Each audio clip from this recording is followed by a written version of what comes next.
No notes.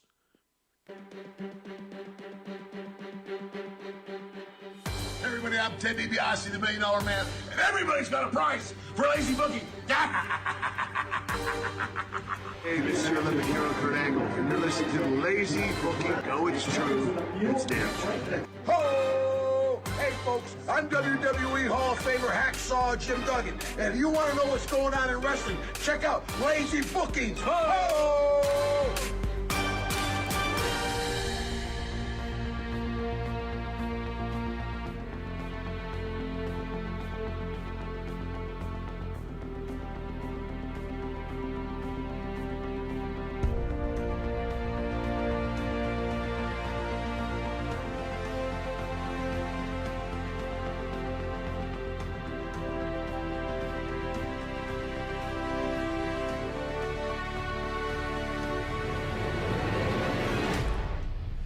We are back like an inexplicable 27 title changes of the WWE Hardcore title on an episode of Monday Night Raw. This is Lazy Booking here on A2DRadio.com, brought to you by Gibson Mayer LLC, your certified public accountants, located at 301 Oxford Valley Road in Yardley, PA. You can give them a call, 215-369-3300. There are some guarantees in life, and sadly, taxes are one of them, so be ready, be prepared, get Gibson Mayer.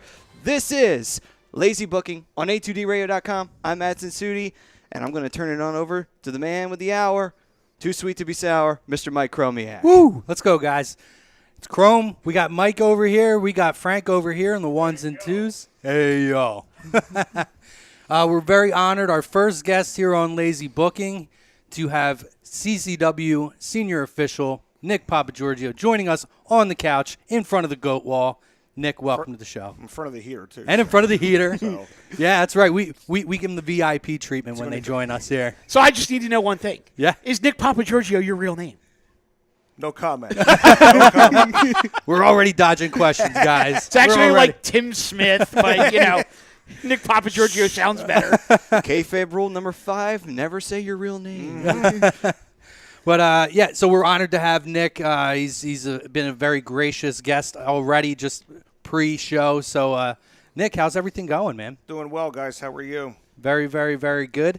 I know you got a couple big shows coming up, and we wanted to take the time to bring you in, give people an opportunity to talk to a guy who's in the wrestling business, ask some questions, hear some cool stories. I know you've been with CZW and a couple organizations for quite a bit. So, you've worked with some pretty awesome talent. You're working with some pretty amazing talent right now. So it's a good opportunity, and I think it's going to be good for everybody. So, Mikey. Yes. How are you?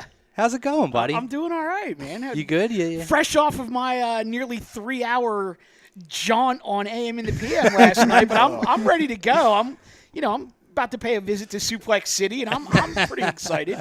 I'm actually really pumped to have Nick here tonight. I mean, there's like a million questions I could ask. I don't want to just like dive in and start the train rolling, but it's all good either way. It's what I'm here for. How did you break into the business? Did you intend to get in as a referee, or did you want to actually be a wrestler? No, I always wanted to be a referee. Just because of my size wise. I'm not a big guy or anything like that. I'm only 5'9".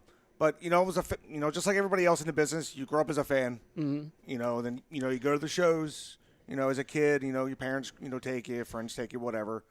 And you just get hooked that way. Right. You watch it on TV, stuff like that. My grandfather's, I grew up with it with them and stuff like that. So you said you grew up. So who were some of your influences, whether it be wrestling-wise, referee-wise? Because everybody's got their favorite referees growing up.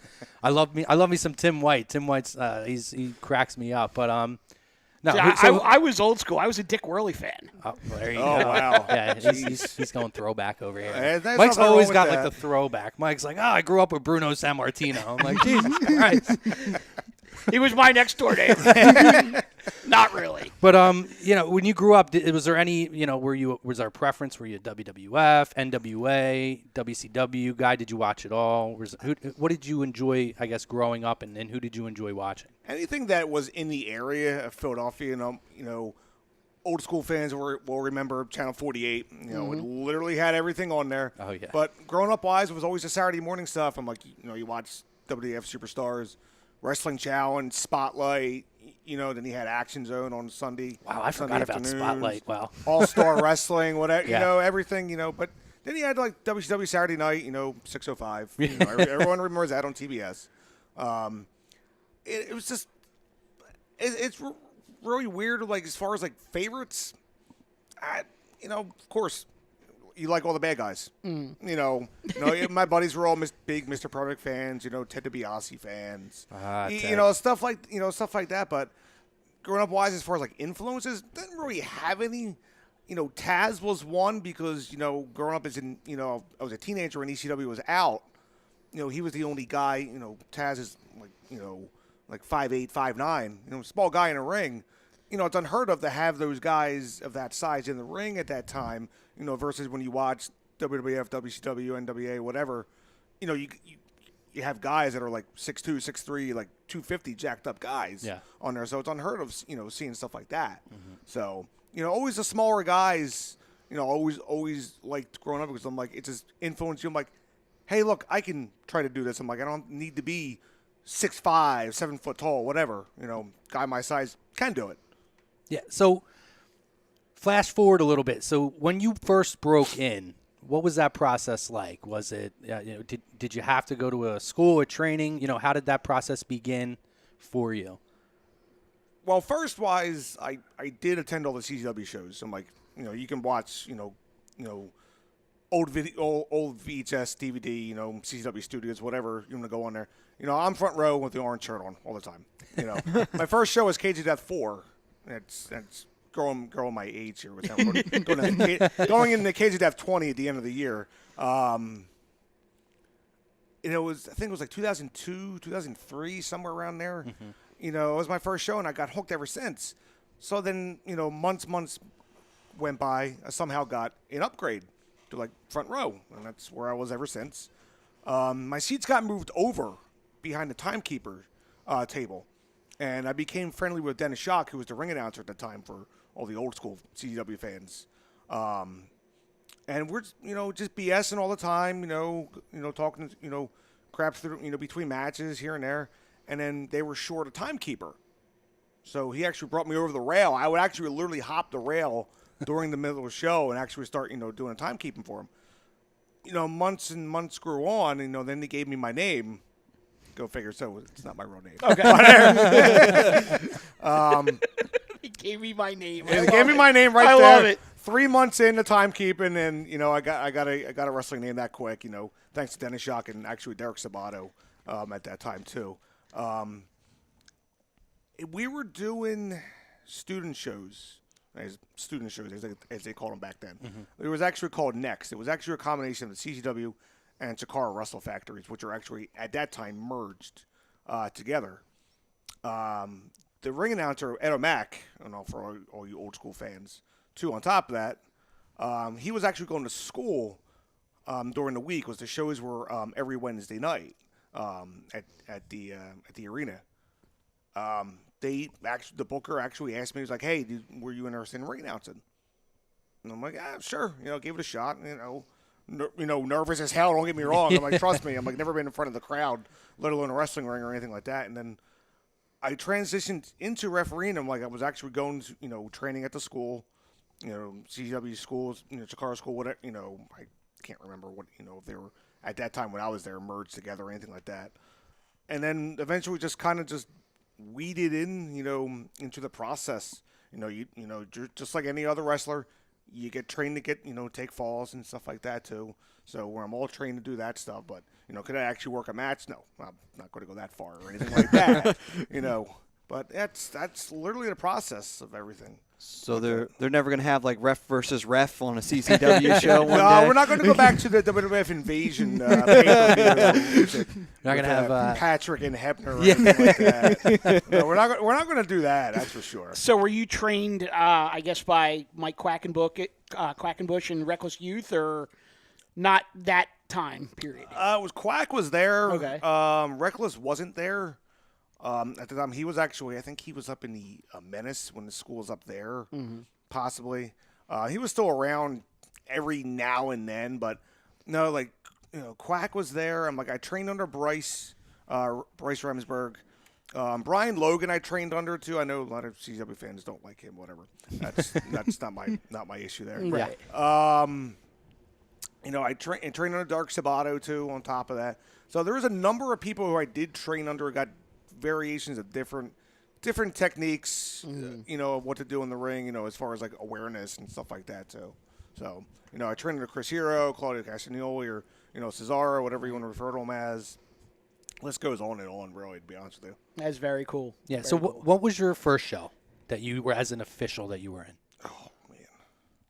God, if I can remember, I think I was actually almost thrown to the wolves one time. I think Is there a better way to do it? Oh, CCW, no, there isn't, no.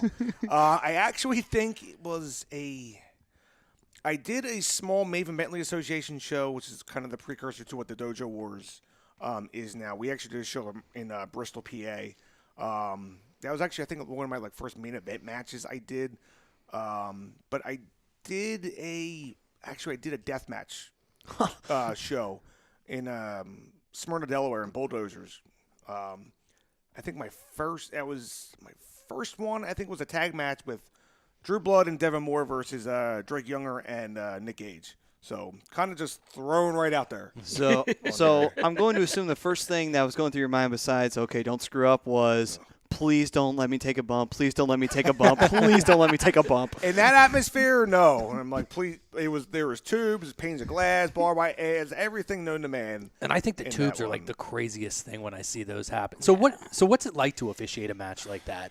I mean, obviously there's a lot of what you would call quote-unquote work hazards, and we're not talking about heaters that short out in front of us. That could break again. You're talking, what kind of, I mean. Chris Christie for you. But what kind of, what's your mind frame like? And obviously there's certain things you have to look out for.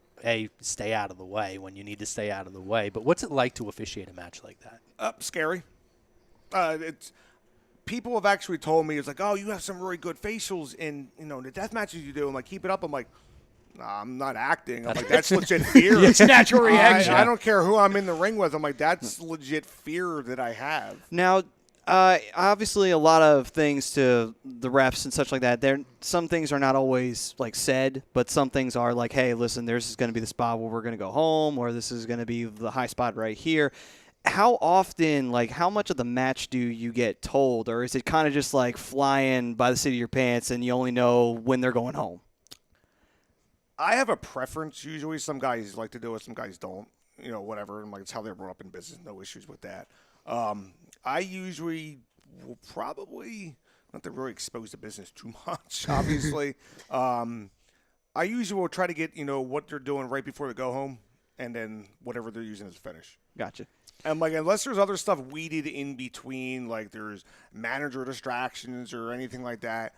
Other than that, I don't really know what they're doing. Okay. That's all on them. I choose not to know. Is that by design so that your emotion and your reactions seem a lot more natural? Partly. That's just my preference too, because I'm really a big, anxiety, issues and stuff like that, to this day. But I'm like, it's more as preference wise too. I'm like, also the guys who I'm working with, some guys, oh my God, they don't like doing that except for just to finish, and that's it. Sometimes finishes get changed, there's injuries or something, something happened, whatever. So, all right, it's interesting that you said that, because I mean, just from having talked to referees in the past and hearing interviews with, other guys who've been in the business, and they said that a lot of them say the only thing I want to know is what the finish is. Other guys want to know every single step of the match because they're, they either want to stay out of the way or they want to know how they can contribute or whatever. And it's just interesting that there doesn't seem to be much middle ground. It's either guys want to know the entire match or all they want to know is the finish. Mm-hmm. And I'm not one to, I'm not there to put myself over or anything like that. I'm not that type of person. People we'll put you over. Yeah, thank you. I appreciate it. We want Nick. We're going to have that chant once. There was an old Sakari show years ago. No, it's really weird. I'm like, I don't want to know what these guys are doing. I'm like you said, it's more natural reactions I try to get out of myself, but people are not buying tickets to see me. I'm the third guy in the ring, right? And that's it in the background. That's all I'm there for. I'm there to count the pins, check submissions, whatever. Couple things real quick on Facebook. I am gonna, and they should be good. I do realize that I did miss the poll question, but I was just so excited to No, get no, Nick going it's here. okay. So the poll question. We can get into the poll question. We start talking WWE. Yeah, I'll read off the one that we have here, but the poll question is Goldberg's going into the Hall of Fame, deserving, yes or no? We'll definitely get into that much more later in the show. We did have one response here from Daniel Bakley that says, even though Goldberg had limited moveset and that's why the majority of his matches have been known to be short, for what he meant to WCW, he deserves to be in the Hall of Fame. Fair point. I think that's the typical argument that you would get for him. What do you think? 3, 4, This one he's 5 talking about? I know. moves? I'm pretty much. I was going to spot on. reword that one for you. No, that's actually I spelled his name wrong, but no, that's actually I actually like that. That's actually funny. Okay, I'll read it. On there. I'm not buried. Yeah, we got the Lindros ceremony on tonight. Somebody reminded me of that. Ralph Delavecchio, what up, boys? Ralph, What's up, Ralphie? Ralph's on the fix. Ralph's a good dude. Sorry if I'm drinking too much coffee. No, you're go fine. for it, brother. No, you're fine. Coffee nut. Jim Velasco, who was a contributor to the original Lazy Booking podcast, jumps in, and I know he used to go to every. He's in L.A. now, but he used to go to every CCW show. He says CCW old school fan, first days at Champs Sports in Washington Township, then the ECW Arena, friends with GQ and Chris Cash, R.I.P. He Edwin puts in, actually, we'll get to Greg, because Greg also commented. He said, poll question, sure, why not? It makes sense, especially after his recent push in the last year or so. So Ed says, Jill McHugh, old-time Spectrum ring announcers. And then he says, I'll read it as is. Well, he wasn't. I know who he's talking about. Jim McEwen. Jim McEwen was. He put Jill McHugh. I think his name was Jim McEwen or Joe McEwen or something like that. He was old school. Maybe there was a change in life. I don't know. Pennsylvania. He was old school Pennsylvania Athletic Commission. Okay. And going back to like when I was a little kid, he used to be the WWF ring announcer at Hamburg Fieldhouse. Oh, wow. And the the Reading Farm Show Arena or whatever, because they used to do their TV tapings in Hamburg and Reading, and then when they would come to the Spectrum, he was also their guy there. But that's a great name that he threw out there. Frank Talent was also a ring announcer. I know he was a ring announcer too, and God rest his soul too. When he was at the Athletic Commission, I didn't realize him. Like you would see Frank on the old WWE network if they show like random house shows from the Spectrum. I got a few on the YouTube over here too. Ed wants to know, and he laughed. So Go we're gonna ask this question: Is John Moxley a dick? Let's just say this: Oh, boy. Is John Moxley a dick? God, no. I wouldn't think he is. So let's rephrase it. Let's say what. I would so think what he's is like he the like? most chill dude ever. Like I feel like he's just the most laid back guy in the world. John, Maybe John a little is, wired, but John is very wired. That's when you see him on vignettes, backstage on Raw, or even promos. That's him just turned up like 1,000%. see, I could believe that. He's. I've never had a problem with Moxley at all. I'm like he's like you said, he's the most chill dude possible. I'm like he was almost a precursor to what Matt Riddle is right now. Matt Riddle on the Indies right now is probably the most chillest dude out there. Yeah. That's what Moxley is. I'm like, so we'll let our audience Google John Moxley so we don't give everything away. But Yeah. That is a big name if It you is a don't big know name, the yeah. name John Moxley. You might be surprised what comes up if you don't know. Just saying. It's true. Seen the guy somewhere before. I don't know. Yeah, and you know what that and you can believe that. Yeah. I can imagine it maybe a little more wired version of Matt Riddle. Matt's a really cool guy, really chill guy, and I can totally see that. And he's one of the hottest acts now, if not the hottest act on the independent scene. I mean, all over the world, he's in demand. So let me ask that question. I know we'll get in a little more into that, but what's it like to work with, a guy like him, especially knowing kind of how all the eyes that are on him, and he seems like a very humble, very down-to-earth guy. Oh, yes, very without a doubt. But what's it like to work with a guy like him, or some of the other names that we threw out? Moxley, Claudio, Hero. Yeah, I mean you've really been around quite a few big names. A lot, actually. Yeah, it's nerve-wracking at the same time, but it's also really humbling that you can actually share a ring with them and be able to work with them. Especially the early stages of like what seems to be inevitable. Yeah. Especially the early stages. I'm like, fast forward a couple times to, stuff in Chikara I got to work with. even when I was ring announcing there, I'm like being in the ring with the one-man gang who was doing Akeem, I think, at the time. Doing Demolition. I can't remember. It was the one King of Trios. I think it was like 2008, 2007 or something like that. There's just so many names, like, Glacier was there. D'Lo Brown was there. Al Snow. You go on and on and on. I'm like, Chikara had them all, doing those special appearances, back then. Even being a referee, one of Glacier's matches in Chikara, which was kind of just real because I would I'd play as them in the N64 game back then.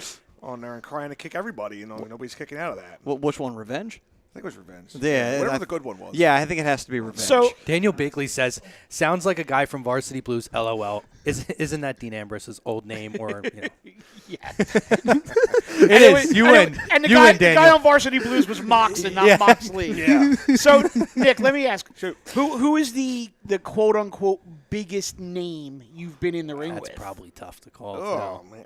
I narrowed it down a little bit on there. Besides, Moxley, Dean Ambrose, whatever. You have actually last year being in the ring with Atsushi Onita. That was actually a very weird feeling. That's got to be in a good way. surreal. Like, yeah. We were off camera actually when they were doing the intros, and me and MLJ were talking in the ring. It was like, we're really in the ring with this right now. Because I'd watched them on, like, the Best of Explosion matches, from, like, our video back in, like, 97, and watch, like, the old school FMW stuff. Right. I'm like, Where he's just surreal. Where he's like wrestling Hayabusa or something. Or Mr. Ganosuke or the great Sasuke and stuff like that. It was just a surreal feeling, seeing, being in the ring with them. Like, even though it was only for like 15 minutes, it's a surreal. Was that was the Tremont match, right? It was a Tremont match. And wasn't that like the first time? Was it ever that he's been in the U.S. or it was like 15 or 20 years or something like that? The first time in 30 years. Yeah, I knew it was some crazy time period where it had been since he had been. So that would mean the last time he was in the U.S., he was with All Japan. Like you're talking about legitimate. FMW. He was working, I believe, was he working in Tennessee, the Memphis area? Yeah, you're talking legitimately. That's like the king. Like when Lawler was a big deal still on there. Which is crazy to think about. And then he came over here and did that program with Matt Tremont. There's Brian Danielson, Daniel Bryan was another name. I shared the ring with him twice in Chikara. Johnny Saint versus Johnny Kidd was the only match they've ever wrestled each other on U.S. soil. Mm-hmm. That was actually a very surreal feeling, just being in there. I'm like, wow. And knowing that it's the only time they've ever faced off on U.S. soil. Exactly. That's very cool. It's just, there's a lot. I'm like, those will be, or like the first that usually come to mind, though. What I gotta ask, what is it like when you see the BJW and the WXW wrestlers? They come in and they do their cross shows with CZW. It's gotta be interesting when you see like wrestlers who are in the German promotion wrestling the American promotion or the Japanese wrestlers wrestling off with the American wrestlers, just because it's different in style. Like, I know some people say, oh, it's hardcore wrestling. It's not different. It is when you look at it. Like, the Japanese ones go for, like, the most gruesome things you could possibly imagine to the human body. Yeah, that's true. And CCW, they kind of like, well, what's going to be the biggest splash? Like, what's going to be like, hey, we're going to throw this barbed wire onto this ladder and, let's see who can climb it and actually get a title. It's a nice clash of styles. When you look at it, because it's not all the time you get all of that talent together under like one roof. Like when he did the Triangle of Ultraviolence, I think over in Oberhessen years ago. I think maybe like 2010 or something like that. But it's you don't see that all the time now. Like you don't see like the cross promotions or anything like that. Like you'll see one guy working here and he works at another promotion and stuff like that.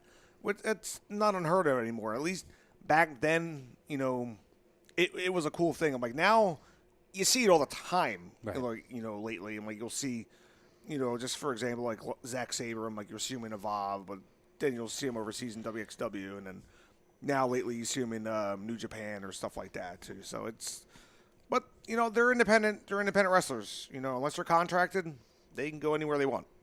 So have you had the opportunity to go overseas with a group from CZW with some interpromotional stuff? I was supposed to actually go with the initial Germany crew when we went there, I think 2010 or 2011, somewhere around there.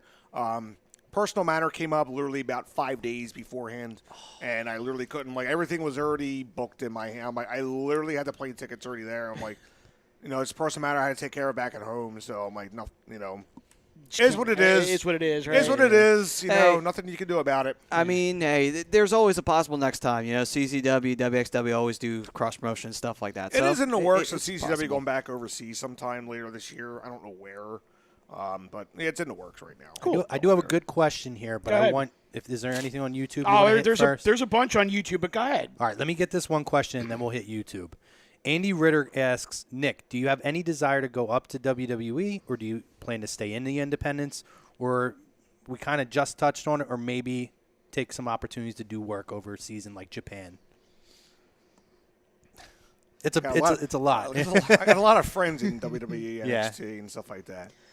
If Steve Carino calls you, you're not saying no. No, exactly. I don't care who it is on the phone. I'm like, you're not really saying no to any of that stuff. But I'm like, I kind of always gave myself, I'm like, stay on the independents until I get contracted somewhere.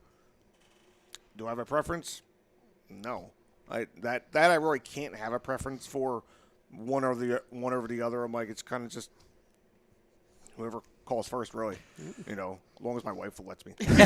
Well, I got to ask. I know that I'm sure she'd hate to move to Orlando. I know, right? Wow, what a terrible life. Sorry, Matty. Go ahead. No, it's all right. It's all right. I got to ask, though. I know it's the big promotion that everybody wants to try and get into nowadays, but have you ever been contacted by WWE at all for you to do anything refereeing wise, Or for even them? or even not even just them. You could throw Impact or ROH or any of the, I guess, the more well-known wrestling organizations. The only time I've ever actually had contact with WWE was 2011. They actually contacted me one time to do extra work down in. Was supposed to do Philly on Monday for Raw and Richmond, Virginia on Tuesday for SmackDown when they were still taping it. The office called me. And I think it was like a Wednesday afternoon. Set everything up, cool, awesome. Next day the office called me back at like 10:30 in the morning. I'm like, well, this usually can't be good. There's a Connecticut number calling again. They actually had to cancel my extra work because they actually booked too many referees for the loop. Oh. So, flash forward 7 years later, I haven't heard anything since. Is it my own fault? Yeah, probably. I haven't sent enough promotional material out. I'm like, that's on me. I'm like, I'm not going to blame anyone else on there for my own problems on there. So, my last question, and it's a short one. Your name, I feel like it's inspired by Vegas Vacation. Where'd you hear that from? Just I saying. do have 4 cars parked outside. There we go. Amazing. So YouTube. on the YouTube chat, Todd Womack says, "What's good, guys? Yo, Todd. It's a glorious day. Root is a champ, and we're getting close to Sunday." Referring to the referee question, he said Earl is my favorite, so I'm assuming it was Earl Hebner. Do you guys think Lashley will return to WWE? What we'll say, stay tuned on that. I'm going to say yes, but we'll stay tuned on that. We're going to definitely touch on some topics the second half of the show. So David Rosca says, "What's up, boys? Trish Stratus is coming back on Monday night, and hopefully at Royal Rumble. I sent a letter to get her big Greek booty in Brooklyn and Philly. He's a nut. He's an absolute nut." And then Todd Womack again. Yeah, where's the Rams comment? I ask him every week, even though it's a wrestling show. Where's the damn Rams comment? He's still licking his wounds. Oh, Jesus. Right. We love you, David. And then Todd Womack, again, referring to the Goldberg question. Yes, very deserving. He did help keep the Monday Night War going. If WWE did a proper invasion angle, he would have been a big player. And then he says, "Dean, chill, LOL." I thought he would have been more weird, but thinking about it more, I could totally see it. Yeah, and in fairness with that Goldberg comment, with doing the proper invasion angle, that was kind of out of their hands. Certain guys were contracted. Right. Guys had the capabilities of sitting out. And for more money, there was a lot of moving parts to that, which is why they intended to bring in the big names. But the big names, because WCW gave them so much control, they basically were able to sit out and hold out. I just think it's hilarious that as we sit here, I've been on WWF TV and he has not. Once. Raw Bowl! On the other side of the guardrail, I've been there, but that's about it. God, that was insane. This was I was in college when they shot the New Year's night Raw Bowl. I think it was like 1995 or 96. Yeah, I remember that. They shot that down at the Bob Carpenter Center in Wilmington, or in Newark, University of Delaware. Okay. And they had Michael Hayes as Doc Hendricks walking around outside interviewing fans before the show. Nice. And they had a nice big fat shot of me on camera back in the day with like my Flock of Seagulls hairdo and the whole deal. I mean, in fairness, I was this close to making it on Total Bellas this year. Hey, there you go. Because I did the VIP Nikki Bell, and like 2 people ahead of me, they picked her clip to go on. I'm like, son of a bitch. But that would have been my claim to fame. There but you go. Hey, I'm going to hit Dion, my man Dion, who definitely chimes in a lot on Birds of a Feather. I got your comment, Dion. I didn't forget. I just wasn't going to get into Goldberg right away. Dion's been blowing it up all week. Nice. I love Dion. He's a good dude. He almost bailed on us, though, the other day for what were you watching? Remind me, Dion. Anyway, he says, what up, fellas? Just went back and looked at Goldberg's track record, and I say, yes, he's worthy of the Hall of Fame. Shit isn't the fictional character Zeus from Hogan's No Holds Barred movie in the Hall of Fame. He is not. But I'm sure at some point he'll get in. Everyone does. He'll go into celebrity wings someday. And he says, why wouldn't Goldberg get in? Then he says, Goldberg had the dopest ring entrance, even for me, one of the dopest entrances. Now, I will say, after having Zeus in the ring, for those who can't say Goldberg can wrestle, I don't think you have any room to speak if you see him. And then Sean Spellman says, Brock Lesnar is why WWE is where it's at pay-per-view wise and network wise. He makes people want to watch. Sad when he leaves. Goldberg is a snooze fest. The Flash. Dion says I was watching The Flash. And he said, no, damn it, Dion, you watch us. DVR, watch it later. And he did. You can't have a laptop on your lap and that's Flash on TV. You know what, though? That's dedication. He did. He waited. So thank you, Dion, for that. Keep chiming in. I did that Tuesday night, actually. I had SmackDown on the TV.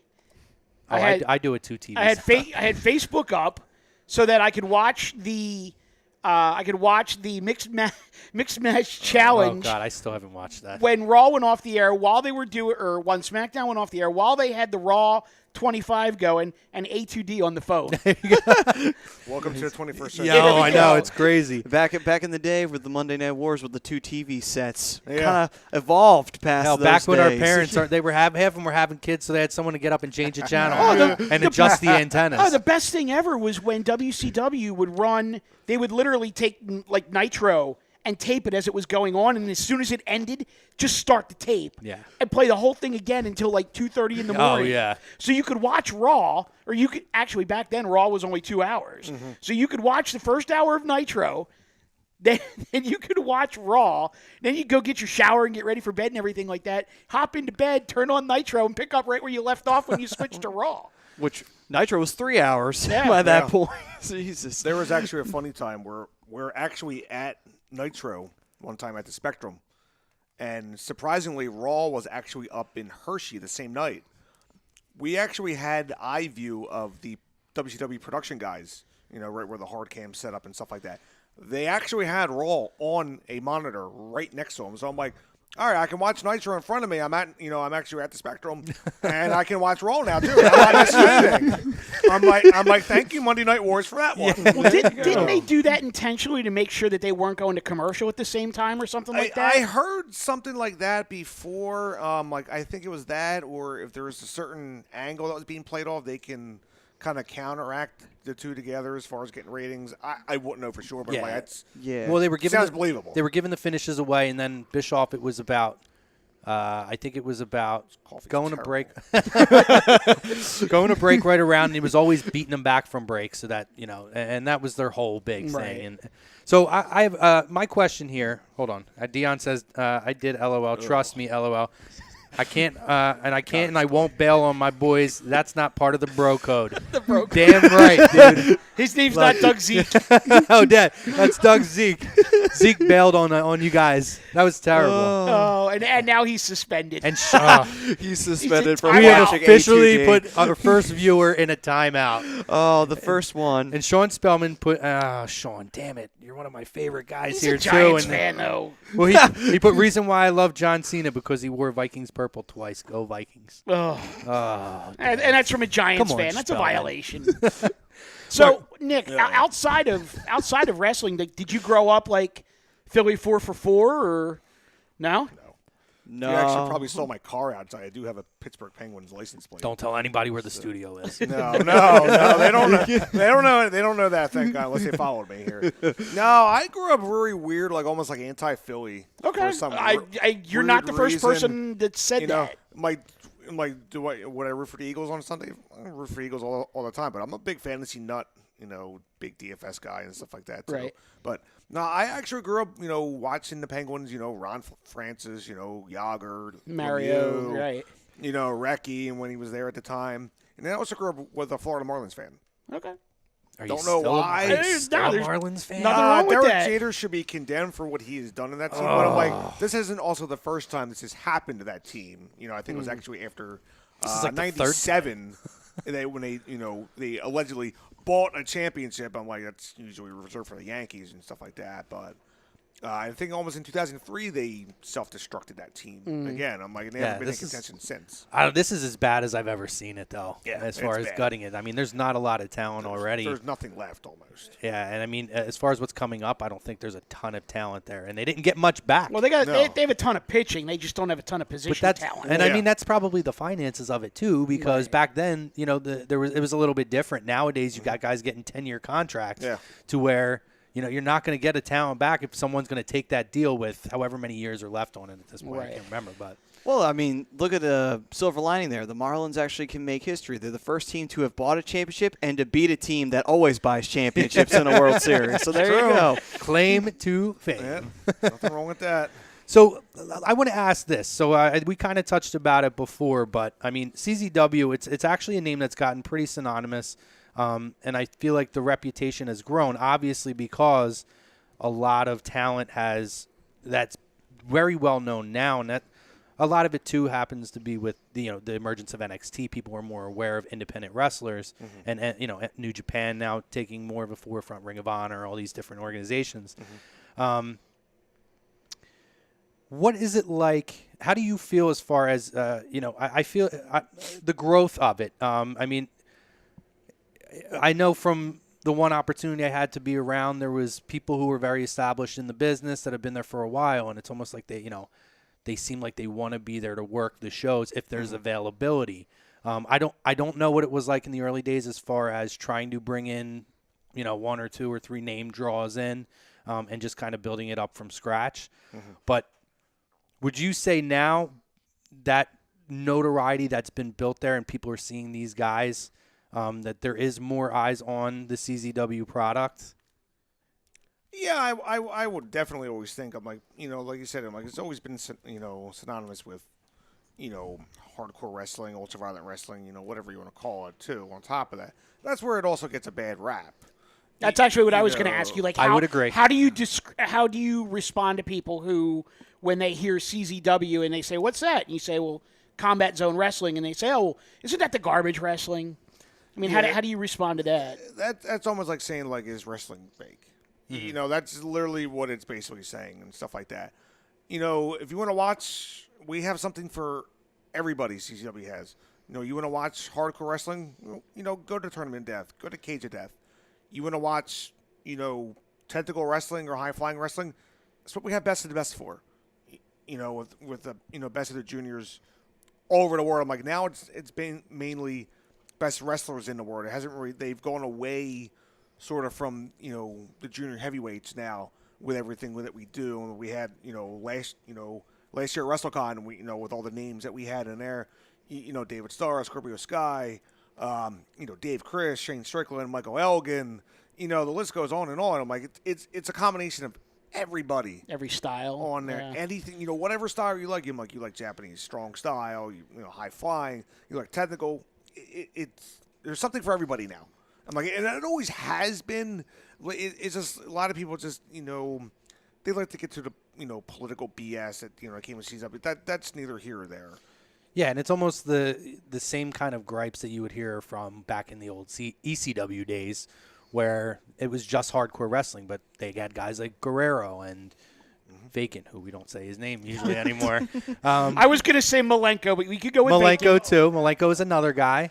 But they would bring Jericho. Jericho worked there, where they would bring other talent in, and again, it's kind of a buffet. There's a taste for everybody. You know what I mean? And I feel like I was fortunate enough to work to have a very, very minuscule part at the 18th show last year, 18th anniversary, and I firsthand kind of got to see like all these different people.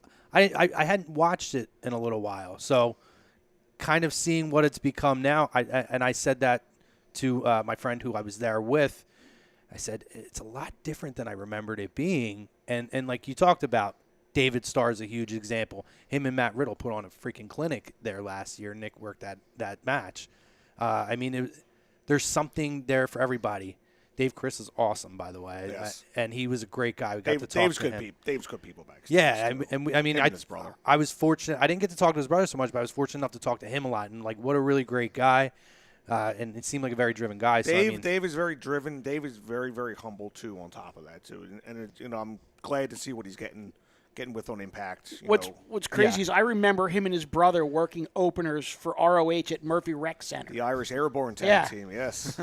Unbelievable They've come a long way. I was going to say it's unbelievable how far they've come. They've come a long way. Well, and I'm just throwing this out there. Do you think that maybe hardcore wrestling, in the sense of that the more variety has come because of the fact that ECW's been dead for so long, and a lot of the performers that have been known for a lot of the famous hardcore spots and everything, like the late Balls Mahoney and such like that, are who's not with us anymore, but other wrestlers like that have either gotten out of the business because they've retired or what have you, or do you think that because those guys are starting to wind down a little bit, do you think that that's might be kind of stopping the hardcore the style a little bit, or do you think that it's just because maybe the company or the shows want to appeal to a more broader fan base? It's a little bit of both, actually, to be honest with you. I'm like, we do want to appeal to other people. I'm like, if you see some of the shows, I'm like, especially with Cage of Death, for example, I'm like, we open up with a thumbtack match. It's a pretty hot opener. Hot opener right there. Can't get any hotter than that. Hot 15 minutes right there, that's for sure. And then we brought it off a little bit more of the technical style, and like we had the NWA world title match there, and then we came to a little more hardcore with Janelle and MJF, and then we had obviously the main event, the Cage of Death main event. But too, on top of that, with hardcore wrestling, there's not a lot of bodies out there anymore. You get these different spurts in wrestling, especially in hardcore wise. I'm like, at one point you had Onito, you had Mick Foley, those guys were slowly Necro Butcher at the time. They were just slowly dissipating because their bodies can't take the abuse that much. That's where then we had the rise, of your Drake Youngers, J.C. Bailey, God rest his soul. Scotty Vortex, their name goes on and on and on, and then that slowly, those guys slowly dissipated. Then he had like Matt Tremont, bring it back up to what it was. He's slowly dissipating now. Now you do have a new crop. You have Schlack, you have Marcus Crane out there too. Jimmy Lloyd, the list goes on and on now too. On top of that, so you have a lot of, it like I said, goes in spurts. Just like regular wrestling, goes in spurts. I'm like, you went from Hogan to Bret Hart, to Bret Hart to to Shawn Michaels, Michaels to Austin, Austin to to Rock, right. Triple H, Undertaker. Then you get your John Cena. Now you got your Roman Reigns and stuff like that, and goes in spurts. Jacob lost. We need Hardy back doing his crazy spots. Oh, God. and you know, in a lot of ways, that high flying in the spots he does, that's considered a hardcore style. I mean, you're taking your risk of yourself and everybody else that's there with Well, you. here's the thing. If you take a WWE tables, ladders, and chairs match and just tape a bunch of light tubes to the top of the table, that's CZW. True. Not going to deny that. And I don't mean that in any kind of like condescending way. No, I'm just saying they've taken so much from the quote unquote hardcore scene and just made it marginally safer so that their shareholders don't object to it. You know, a lot of people too. On top of that, they don't realize who designs these cage of deaths, stuff like that. You know, Scrawny Shawnee or a security guy, he's been there literally almost since like the company opening back in '99. You know, but lately, Danny Havoc is the one who actually designs a lot of these matches. Not too much now since he is retired right now. He retired back in September.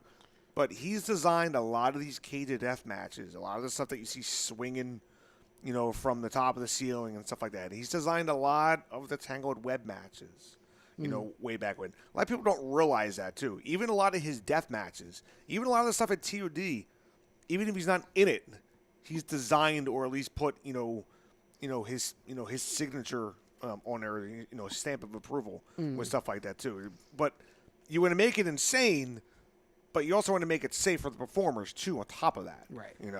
As much as it's kind of really an oxymoron to say. Yeah. But we know where you're going with that. Exactly. But, so Danny's kind of like almost like a junior booker in an odd way, because he's kind of like giving it an idea of what the match could be like in an odd way. Exactly. It's like it's really weird because I've seen the scrapbook that he's had, and it's literally a copybook of just like different designs. And they're just disturbingly sick. And I mean that in a loving way. In the best way possible. Havoc knows I love him to death and stuff like that. But I'm like, it's just like a lot of stuff is just like, what the hell is this? It's a lot of stuff you even like. If you think like Big Japan and FMW back in the day were insane with like the Piranha death matches and the barbed wire trampolines. No, I'm like, that stuff's in this book too. So what is the crazy? Here's a name. What is the craziest? Rick Blade. Okay. Oh, Rick Blade. Jim Velasco puts out Rick Blade. Rick Blade he was Ricochet and Ospreay before there was a Ricochet and Ospreay. Rick Blade was great people. I never had a problem with Rick one bit. I've only met him a couple of times, but Rick was very humble, and stuff like that too. So he was kind of like what Jeff Hardy was back then. So what's the craziest spot you can remember in a match that you were actually the official? Oh God, he's probably been in a ton. As on a CZW ref, that's like gonna be a tough one there. We could come back to that if you can't give one off the top of your head. Not on the top of my head. Come back to that one. I'm like, that's gonna bother me the rest of the night. That's the one. Like, let me think during the break to think about. Yeah, that's fine. Now, I did say this off mic, so I don't know if you gave it a chance or two. Okay. I asked you earlier, who's like the one guy you don't want to take a bump from in that entire CCW locker room? Out of all the regular guys, who's the one guy who's like, nope. Oh, yeah, but if he puts that name out there, he's gonna have to take a bump from him now. He can just like do it in like code. He doesn't have to like actually say the name. That's really, to be honest with you, like legit hard to say because I've probably been bumped by mostly just about everybody. There's really no answer to that one. Really? Okay. Oh, there's that's interesting. Without mentioning any names, did anyone not take care of you? Everybody has. Good. Even cool. the girls I've worked with, never had a problem with anybody. There was just one instance. I'm like, this is a non-CW show. I worked. This is back in my heyday. Back in I think it was like WXWC4. We're up in like Tamaqua, PA, which is like the Jim Thorpe area. Right. you get no cell reception. This is, mind you, this is like 2009, 2008. I mean, there was like still been playing Snake around though. Oh God! Old Nokia 6100 back then. There was 3 ref bumps. I was taking the second one, slid in, 1, 2, big kick out, whatever. But I'm bending down like this, and the manager is behind me. He's supposed to hit me with a Singapore cane in my back, and all I remember is my head just going forward and just seeing like this white light I'm like, this guy literally just knocked me the hell out, like hit me in the back of the head With the cane? With the cane. Oh. I'm like, I was one and done. I'm like, I saw stars after that. And now I remembered it, too. On top of that, apparently the guy was on cocaine during the show. So, Wonderful. I'm like, go figure. If the guy works there anymore, I don't know. I haven't worked there in like 12 years. Jeez. But, yeah, I'd say it was ridiculous. Probably the scariest moment, I would have to say. There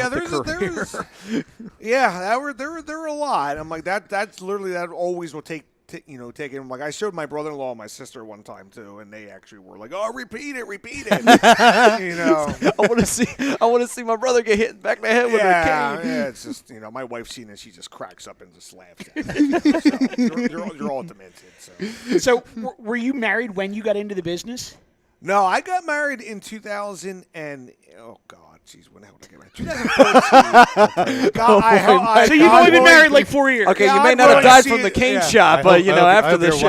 I hope she's not watching this right now. She is not watching. On Facebook Live. I'll see. I have a Facebook Live on here, so I can see if she does chime in. When you met her, did she know what you did? Yes. Okay. Yeah, she's actually been to a couple shows. I'm like, she used to travel with me when I worked in Chicago and stuff like that, and she actually became very friendly with like Sarah Del Rey and Daisy Hayes back in the day, stuff like that too. So, she liked it. I'm like, she's a wrestling fan too now and stuff like that. So that's cool. So I kind of brought her back into it, sort of. I would imagine you have to have some kind of a conversion at that point if there's like a life commitment. Yeah. For better or for worse. But does everybody have like the brought back in story? Because I know like when I graduated high school, like I was out. Like I was a big WWF fan. Mm-hmm. Graduate high school and I'm out. And then I wind up rooming with a guy at Westchester who used to help set up the ring for Eastern Championship Wrestling. Oh, nice. When they were at like Girard College or wherever they used to do those. Somewhere or Swarthmore or something like that. Back when it was like airing on Sports Channel. Right. Yeah. So he used to show up and basically help them set up the ring and chairs, and they would let him in for free. And then it kind of did the same thing at the arena. Took a couple choke slams from 911 on some house shows, and all of a sudden he was in. Thanks. All of a sudden he was in, and then he pulls me back in. Yeah, and now here I am, like 20 years later, and I'm a nerd. That's what happens. Getting back to the scariest thing, actually, was 2010. He's like, it popped in. There we his go. head. Popped in. I was just weird on there. Something did pop in. It was actually BBoy versus Drake Younger. They put a 27-minute clinic on. So Drake Younger, for everyone who doesn't know, is Drake Wirtz, the WWE referee. Yes, he's the NXT referee too. I'm still very close with to this day. It was actually a CCW title match on there, BBoy versus Drake, and BBoy got busted open hard way into the ring post, and it was coming out of his temple. Ooh, that's scary. It was just gushing. And all I remember is Drake actually telling me, as I quote Drake, he's like, "Get him a fucking towel." And that's literally what he whispered to me about 3 times on there. Finally got him a towel, wiped it off, and he just kept on shooting out. And then B-Boy's telling me, he's like, dude, it's like I'm fading in and out. He's like, you got to guide me through the rest of this match. And Drake got him through the rest of the match. I'm like, there was a lot of stuff, but I'm like, if you watch that match, I'm like, you get busted open early on. They went another 20 minutes after that. That's crazy. Which is kind of like eternity, in the rest, in a match on there too. I'm like, and I actually remember getting heat backstage because I kept on wiping B-Boy's face off with the blood on there, and the booker came up and he was like, why are you doing that? I'm like, well, go talk to Drake. I'm like, Drake told me to do it 3 times. I'm like, so they just wanted the blood. They just wanted the blood because it's CCW, right? So. I'm not knocking CCW in that sense. I'm like, I get where they're coming from. It's part of the match. It happens, but when a guy's, going in and out of consciousness almost, that's where I'm stepping in. Right. Sorry. We got to protect the wrestler at that point. Right. That's what my job is. Right. So. Wow, that's crazy. Yeah. and that's a major concern. You're talking about where that's coming out of. Yeah. If it's gushing out like that, that's the EMT. Like, Yep. holy shit, put some pressure on it. Yep.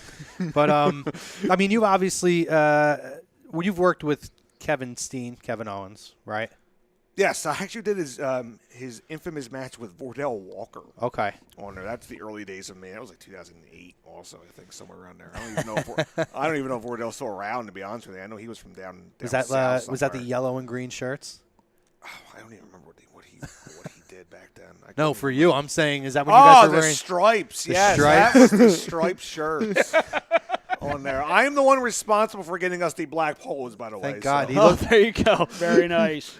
yeah, Well, they it they look sucks. like a Brazilian soccer team. How many months, probably years of protest did this take to finally get those shirts off of the refs? It was more a lot of getting those ridiculous yellow polos. Oh, okay. Because we kept on complaining to DJ we kept on getting blood on them, from the death matches and stuff like that. And the blood wasn't coming out of them. I'm trying to look as professional as possible with this without having blood stains on there. But I'm like, we got to go to black. I'm like, so I designed, got somebody to make up the ones we have now. But they kind of suck when we're doing TOD because TOD's outdoors and it's in the summertime and it's like 95 degrees out. I got all black on.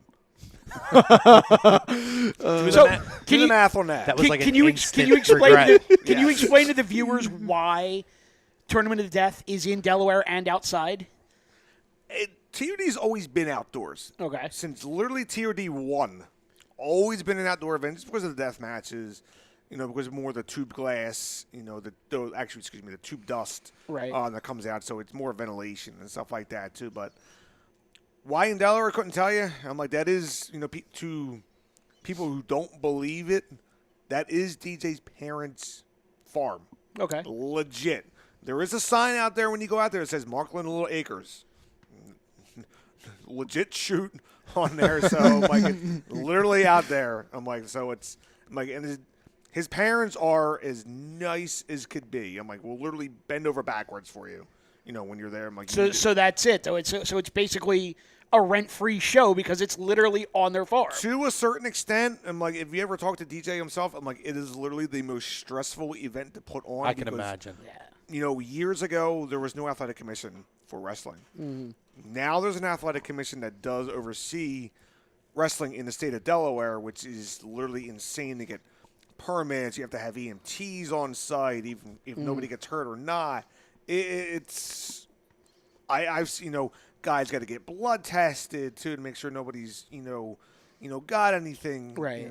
It's insane. Well, it's insane. I remember hearing this from one of my friends because we used to go to the CCW shows all the time, and he had said that they used to do it in Delaware from DJ's house because obviously when the skate zone was the place for CCW, the TOD stuff that they wanted to do was not something that was like allowed or what have you in the skate zone. So it was like, oh, well, you just do it in Delaware from DJ's parents' farms. Like, you can get away with murder then. Oh, actually. Well, No pun pun intended there, obviously. But to a certain extent, I'm like, and then once the skate zone actually started giving a little more leeway, because then you started seeing a lot more, they were letting us use tubes, but they were more letting us use it just on the mat and not just swinging at each other, which obviously we've done there anyway. So that's not one of the reasons why we're gone.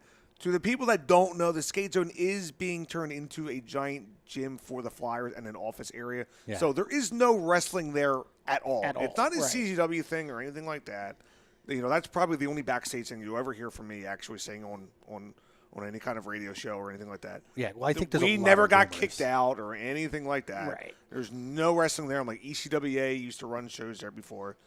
Smaller other independent shows would run there too. It's just no wrestling at all. There's just no wrestling. There, Right. yeah, exactly. So, great stuff. We're going to head to break. We're going to take about a 10-minute break.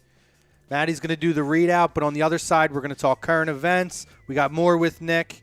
It's going to be a good stuff, so definitely stick with us, guys. Matty? All right, well, this first portion of Lazy Booking was brought to you by Skinzano Sports Center. They are located at 5 Carnegie Plaza in Cherry Hill, New Jersey. You can give them a call at 856-889-3434 or visit them on the web at www.skinzanosports.com. This is Lazy Booking on A2DRadio.com, and we will be right back right after this.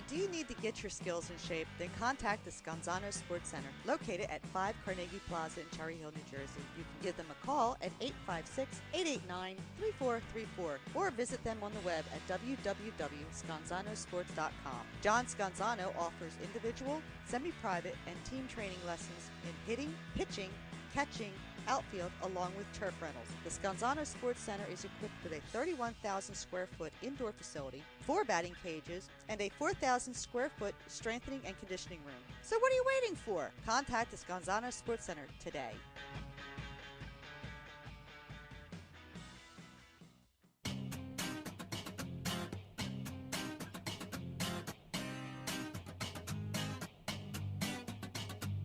A2DRadio.com is proudly sponsored by Gibson Mayer LLC Certified Public Accountants. Gibson Mayer, located in Yardley, PA, is a leading accounting and business consulting firm with a proven track record of handling critical issues with expertise across many different industries, including construction, distribution, hospitality, manufacturing, real estate, service trades, merchandising, professional services, and professional athletes.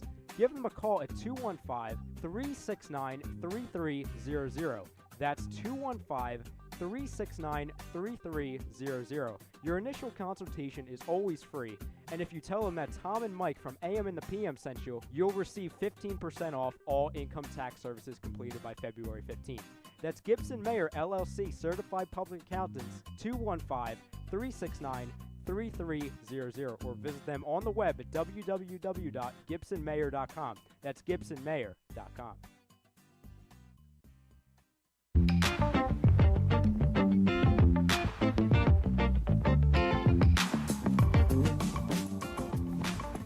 A2DRadio.com is sponsored by the Sports Outlet for all your sporting needs. Located 703 Black Horse Pike in Glendora, New Jersey. Give them a call at 856-939-2030 or email them at sportsoutletnj@comcast.net or visit them on the web at www.sportsoutletinc.com for all your sporting needs. The Sports Outlet.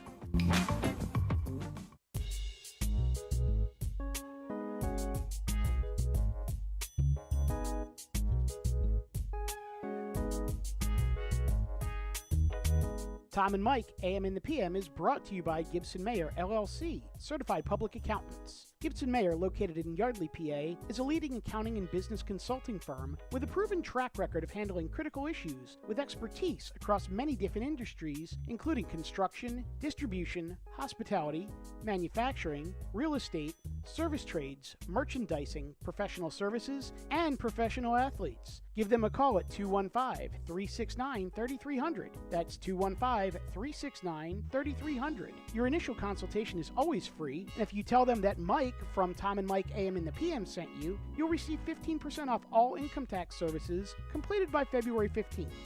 That's Gibson Mayer, LLC, Certified Public Accountants, 215-369-3300, or visit them on the web at www.gibsonmayer.com. That's www.gibsonmayer.com.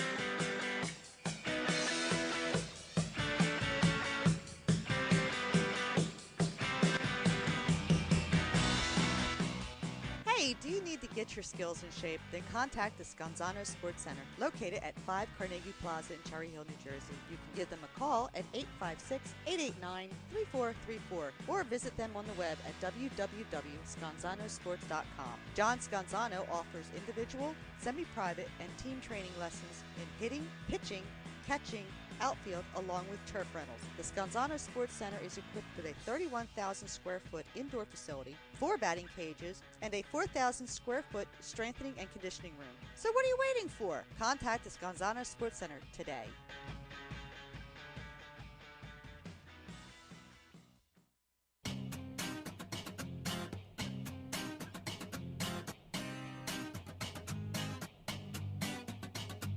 A2DRadio.com is proudly sponsored by Gibson Mayer LLC Certified Public Accountants. Gibson Mayer, located in Yardley, PA, is a leading accounting and business consulting firm with a proven track record of handling critical issues with expertise across many different industries, including construction, distribution, hospitality, manufacturing, real estate, service trades, merchandising, professional services, and professional athletes. Give them a call at 215-369-3300. That's 215-369-3300. Your initial consultation is always free, and if you tell them that Tom and Mike from AM and the PM sent you, you'll receive 15% off all income tax services completed by February 15th.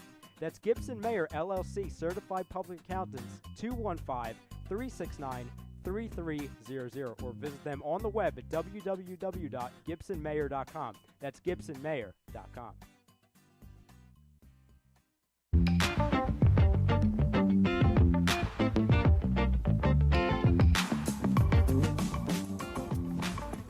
A2DRadio.com is sponsored by The Sports Outlet for all your sporting needs. Located 703 Black Horse Pike in Glendora, New Jersey. Give them a call at 856-939-2030 or email them at sportsoutletnj@comcast.net or visit them on the web at www.sportsoutletinc.com for all your sporting needs. The Sports Outlet.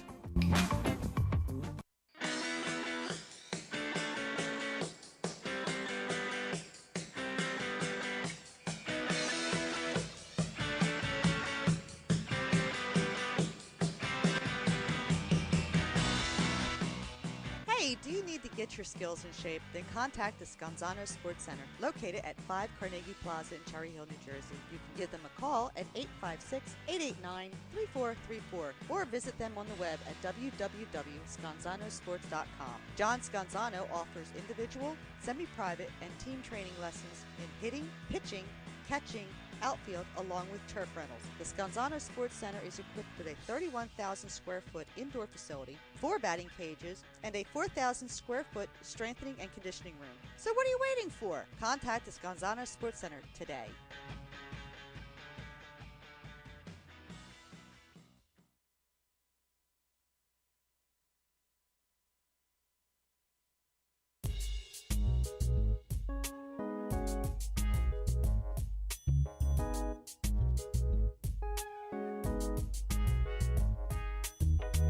Tom and Mike, AM and the PM, is brought to you by Gibson Mayer, LLC, Certified Public Accountants. Gibson Mayer, located in Yardley, PA, is a leading accounting and business consulting firm with a proven track record of handling critical issues with expertise across many different industries, including construction, distribution, hospitality, manufacturing, real estate, service trades, merchandising, professional services, and professional athletes. Give them a call at 215-369-3300. That's 215-369-3300. Your initial consultation is always free, and if you tell them that Mike from Tom and Mike AM and the PM sent you, you'll receive 15% off all income tax services completed by February 15th.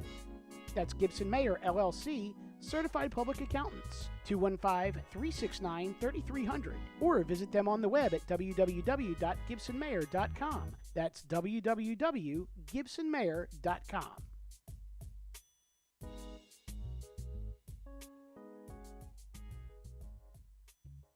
Hi, folks. Bob Mannery here. You're listening to A2D Radio, real sports talk radio for the fans, by the fans, no agenda.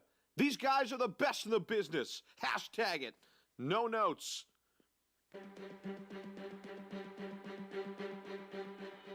Everybody, I'm Ted DiBiase, the $1 Million Man, and everybody's got a price for lazy booking. Hey, this is your Olympic hero, Kurt Angle, and you're listening to Lazy Booking. Go, it's true. It's damn true. Ho! Hey, folks, I'm WWE Hall of Famer Hacksaw Jim Duggan, and if you want to know what's going on in wrestling, check out Lazy Bookings. Ho!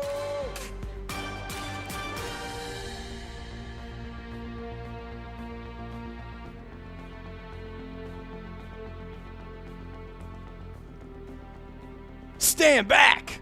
There's some booking coming through. That's lazy booking, that is, here on A2D Radio. You are a jabron. What? What, no love for the Hurricane around here? I got plenty of Shane Helms love. I don't know about the Hurricane, though. Oh, all right. All right, anyway, Lazy Booking is back here on A2DRadio.com, brought to you by BMW of Atlantic City. We are in the BMW of Atlantic City studios, and if you ever wanted the ultimate driving experience, then you got to go to BMW of AC. They are located at 6037 Black Horse Pike in Egg Harbor Township, New Jersey. You can call them at 609-568-9200, or you can find them online at www.bmwatlanticcity.com. And back to our poll question, too. I'm going to make sure I get that in first. There you go. From ScanzanoSports.com. Gotta Poll get it question is, Goldberg, new inductee to the Hall of Fame 2018 for WWE, deserving or not? Yes or no? 2 simple answers. Kept it simple this week. We're here. It's Chrome, Mike Mataraki, Matty over here. We got Frank over here on the 1s and 2s. Frank's running a great show as usual. And we have Nick Papagiorgio. I stuck around. Nick, yeah, we stuck around. He tried to sneak out, and we weren't letting. We locked him in. It was done. We locked the cage. We locked the cage.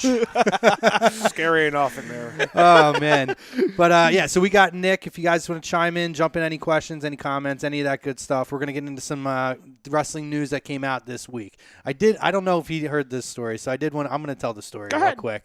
So I was telling him how I was fortunate enough how to do the 18th anniversary show at CZW. It was like a fly-by-night that day. So I got contacted by somebody and said, hey, we need a guy to fill a part. You want to do it? I'm like, hell freaking yeah, I want to do it. Absolutely. Oh, so you don't work for WXW? No, I don't work for WXW. I don't, but Hans Bickler does. Hans Bickler does. Someone get in touch with him. I need a booking.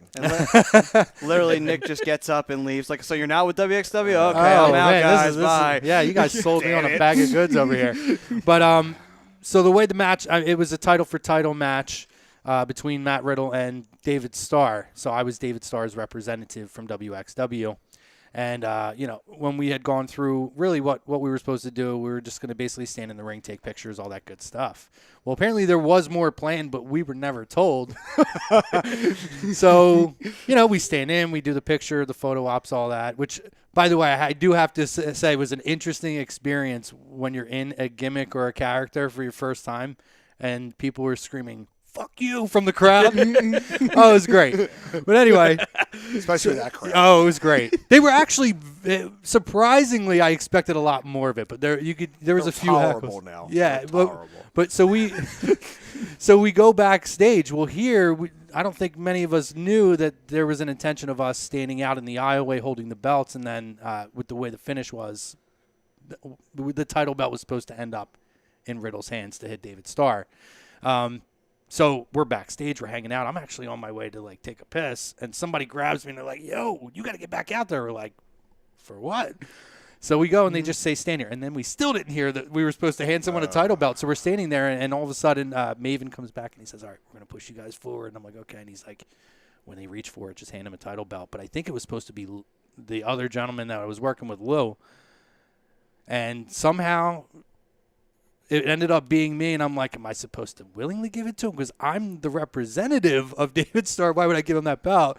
So it was just confusion. But luckily, it didn't come off bad. It worked out pretty well. There you go. But I just remember being like, oh, my God, I almost botched this ending for them. That would have been awful.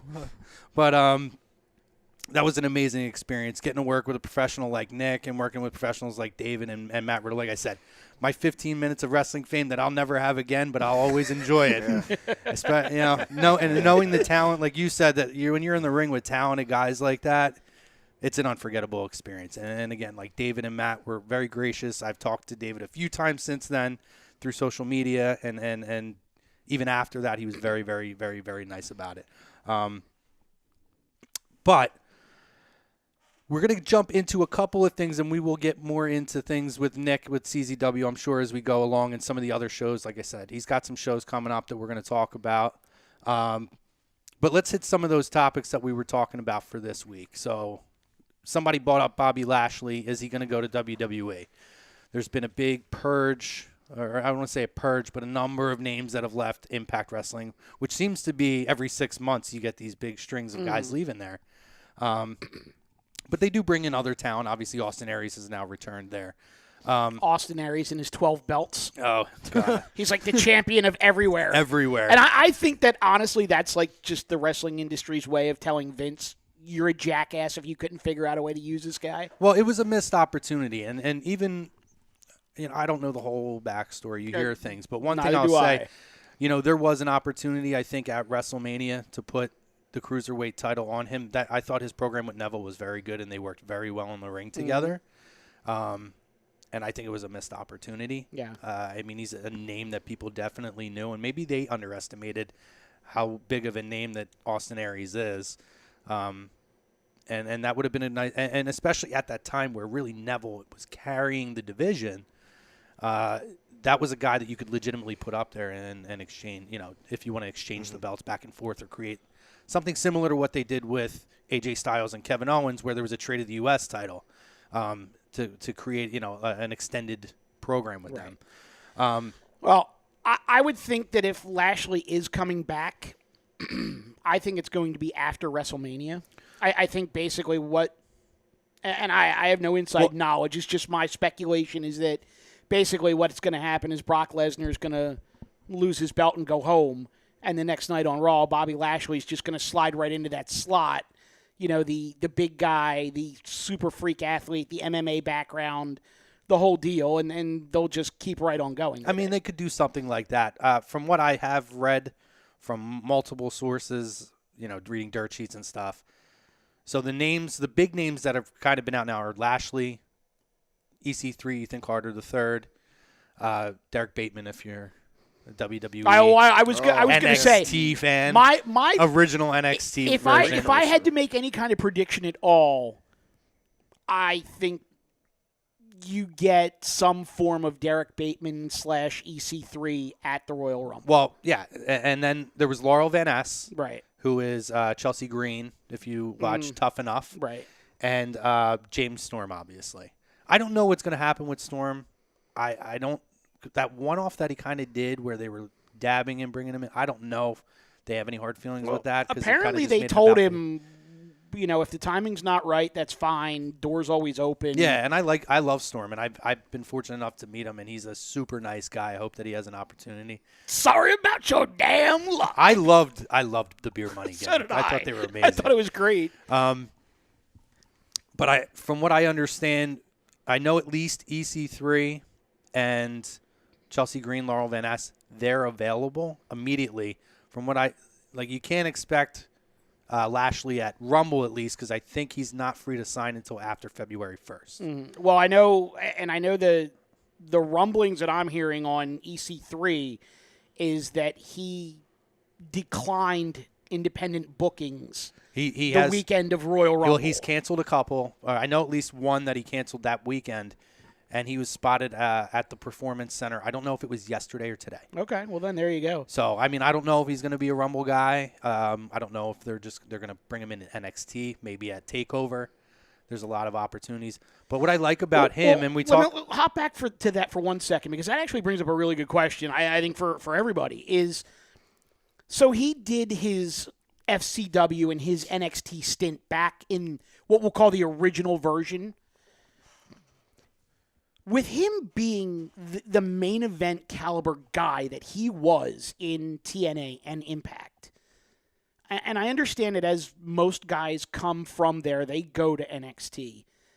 But if you look at his build and his charisma and the character and everything like that, has he graduated NXT at this point? Is he somebody that they could just bring in and have him go straight to SmackDown?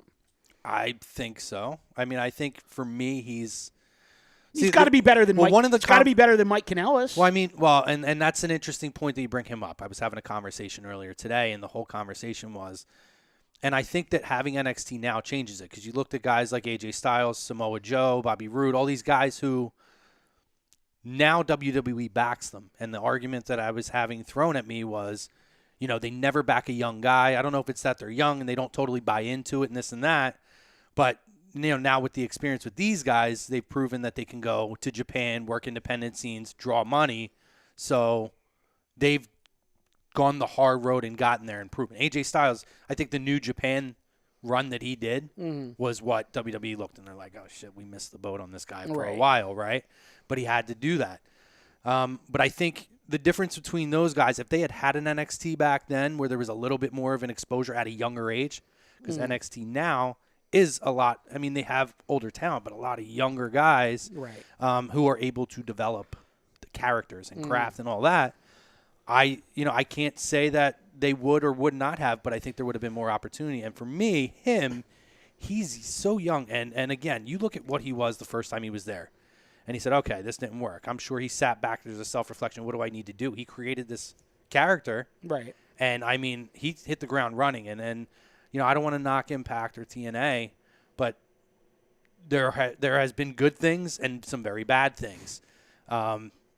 If you watch the product now, I've said the things that you watch now for me, Eli Drake. Mm-hmm.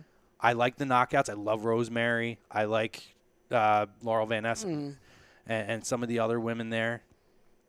I like the OVE LAX angle that they've been working, especially now that Sami Callihan's been thrown into there. Mm-hmm. I just like the dynamic that they've done with that. But a lot of the rest is very difficult. I mean, I know they have their X division and there's some talented guys, but it's just tough for me to watch. I mean, I don't even watch a lot of the cruiserweights now because aside from certain guys, it's just difficult for me. So I look at it and I look at him and I'm like, he's one of the really bright spots through all of this difficult time with guys coming in, guys going out. When Joe and Bobby Roode and Angle and everybody left, there wasn't a lot of guys to carry the ball. It was him, Lashley, James Storm. And I felt like as the young guy, he did a really good job. And not just that, WWE needs to have young, really strong heel characters. And he is a phenomenal heel. I think he has, and obviously they'll do a little bit of a WWE tweak to it, but I mean, he owns his name now. He trademarked his name. Right. I think it would be a disservice. I don't want to say disservice, but I do think he's talented enough that he should be able to make that jump almost seamlessly. And he's been in there to know the WWE system. But I think it's great though that you mentioned that he owns his gimmick, that he trademarked that, and if you look back at a lot of the stuff that WWE has done on the network recently, they've used Dixie on network shows. So they could, I actually believe she still works for them at the office or does some kind of an advisory role from what I had seen in Red, which is why you're seeing her present on specials. Right, but where I'm going with this is there's a ready-made gimmick there. It's, you went to another company and you kicked ass, but then your aunt got forced out of the business, and now here you come crawling back when you didn't make it the first time under this alias that so he could be like the super, back to, the heel who comes back to avenge his past failures and, and they could even still play the Carter angle if they do it a particular way. You know what I mean? I think it'll tell a lot because it's going to see when he debuts if he keeps his name A, because a lot of the guys that they do get behind, they don't change they allow them to keep the name that they've built. Yeah. And secondly, Dixie put out a tweet after he left and still referred to him as her nephew and kind of kept that going. Right. So I wouldn't be surprised if they use that in some form or fashion. I think it would be smart to.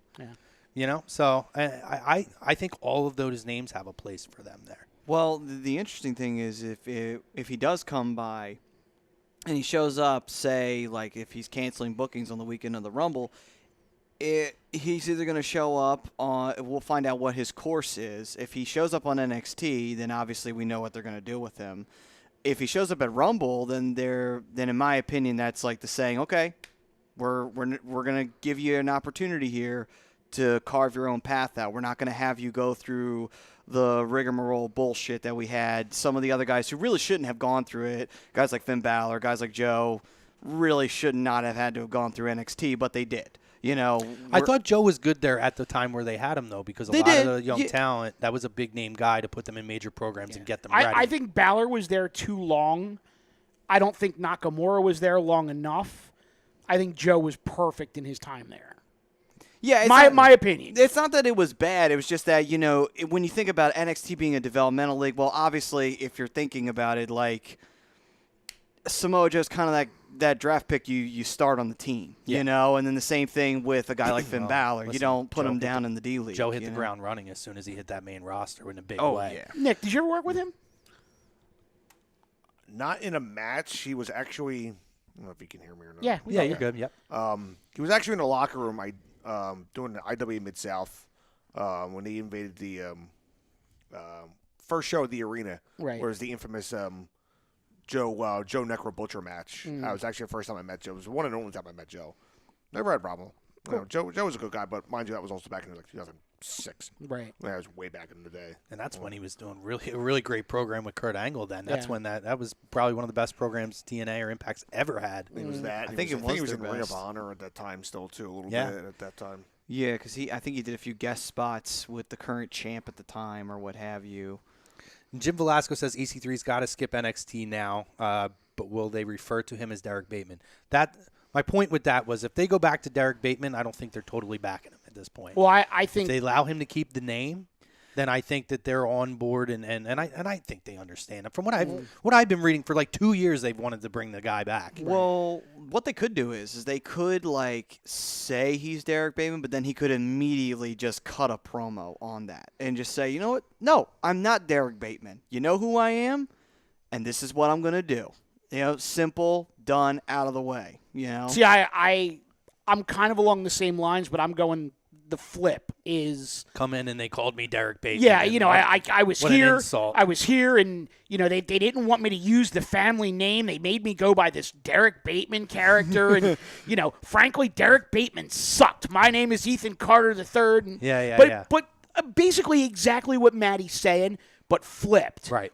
And that's along the lines that I would think if you went that route. Absolutely.